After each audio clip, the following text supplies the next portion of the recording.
नमस्ते। कभी ये ख्याल आया है कि हजारों साल पुरानी मतलब एकदम प्राचीन प्रार्थनाएं आज की हमारी इस सुपर फास्ट लाइफ में कैसे काम आ सकती हैं? आज हम वैदिक प्रार्थनाएं एवं धार्मिक कर्म नाम की किताब के आधार पर इसी दिलचस्प सवाल को समझने की कोशिश करेंगे। ये एक बड़ा सवाल है ना? एक ऐसी दुनिया में जहां टेक्नोलॉजी और भागदौड़ हमारा ध्यान हर पल खींचते हैं, क्या कुछ पुराने शब्द हमें सच में अंदरूनी सुकून दे सकते हैं? तो चलिए इसी सवाल के साथ इस प्राचीन ज्ञान की दुनिया में गोता लगाते हैं। तो ठीक है, सफर शुरू करते हैं। इससे पहले कि हम इन प्रार्थनाओं के फायदों को जानें, ये समझना जरूरी है कि ये किताब असल में किस प्रॉब्लम को सॉल्व करने की कोशिश कर रही है। देखिए, यही वो सबसे बड़ी मुश्किल है जिसकी बात हो रही है। ये जो पुराने वैदिक ग्रंथ हैं, वो हम जैसे आम लोगों के लिए एक बंद किताब की तरह हो सकते हैं, खासकर क्योंकि वो संस्कृत में है। सही सही बोलना मुश्किल और उसका गहरा मतलब समझना तो और भी ज्यादा कठिन। तो ये किताब एक पुल बनाने का काम करती है, एक ऐसा पुल जो हजारों साल पुराने ज्ञान को आज की दुनिया से जोड़ता है। इसका मकसद सिर्फ ट्रांसलेशन नहीं है, बल्कि आज के युवाओं और जो भारतीय विदेश में बसे हैं, उन्हें भी इन पावरफुल मंत्रों से जोड़ना है, ताकि वो भी इसका आध्यात्मिक फायदा उठा सकें।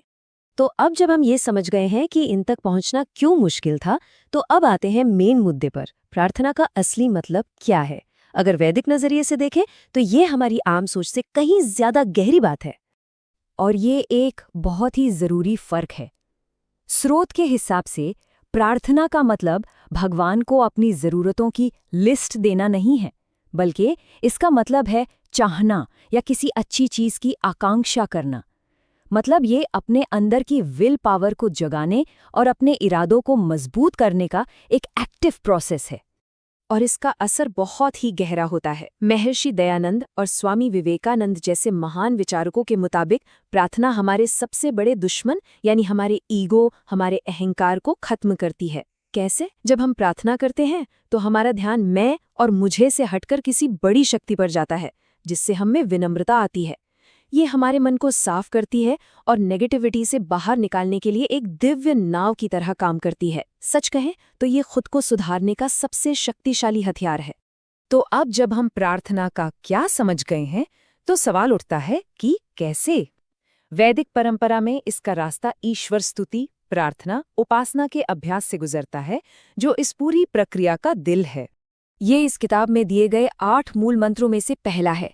बस इन संस्कृत शब्दों को देखिए और सुनिए।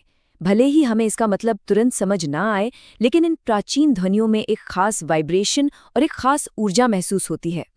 और जब हम इसका आसान सा हिंदी अनुवाद देखते हैं, तो इसकी यूनिवर्सल अपील एकदम साफ हो जाती है। ये सिर्फ बुराइयों को दूर करने के लिए नहीं है, बल्कि एक्टिवली वो सब कुछ पाने की इच्छा है जो अच्छा है, जो फायदेमंद है। ये एक बहुत ही पॉजिटिव और पावरफुल सोच है।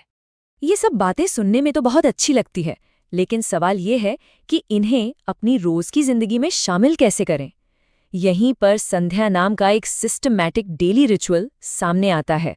संध्या सिर्फ एक पूजा नहीं है, स्रोत इसे ध्यान की एक वैज्ञानिक प्रक्रिया कहता है।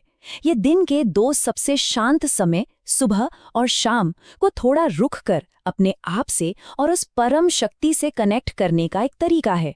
कह सकते हैं कि ये हमारे स्पिरिचुअल कंपस को रोज रीसेट करने जैसा है।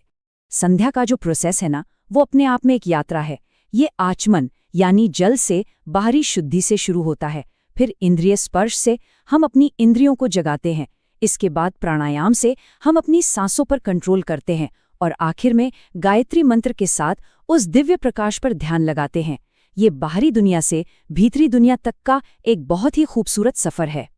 तो इन सब प्राचीन बातों का आज हमारे लिए क्या मतलब है? चलिए इन सभी आइडियाज को एक साथ रखकर देखते हैं कि ये हमारी मॉडर्न जिंदगी में कैसे फिट हो सकते हैं।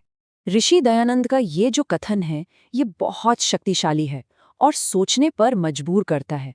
हो सकता है ये शब्द सुनने में थोड़े कड़े लगें, लेकिन ये उस गहरी इंपॉर्टेंस को दिखाते हैं जो इन प्रैक्टिसेस को दी गई है। ये हमें हमारे अस्तित्व और उस शक्ति के साथ हमारे रिश्ते पर सोचने के लिए मजबूर करता है, जिसके प्रति हमें आभारी होना चाहिए।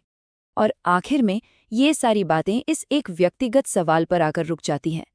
आज की दुनिया में किसी के लिए भी अंदरूनी शक्ति और शांति पाने का रास्ता क्या है? क्या ये प्राचीन ज्ञान किसी की जिंदगी में कोई जगह बना सकता है?